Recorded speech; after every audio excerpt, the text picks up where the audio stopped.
buenos días, tardes o noches, desde cualquier punto donde nos miren. Nos encontramos en el sur de California, en sur centro. Estamos a las puertas de la primavera y esta tormenta invernal no se quiere ir. Ya estamos a mediados de marzo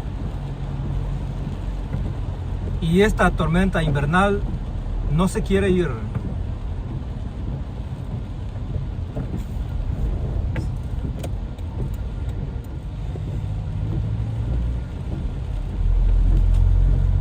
Se esperan inundaciones, más inundaciones en el norte de California, allá cerca de San Francisco, allá en el condado de Santa Cruz, en Watsonville.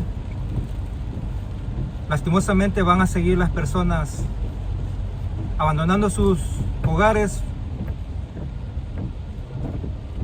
por la crecida de los ríos.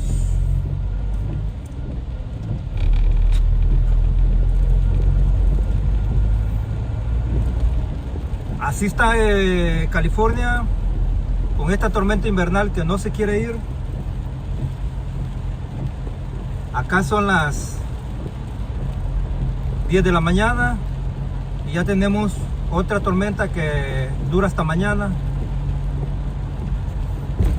Esperemos no cause mucho daño. Y saludos a todos, que estén muy bien.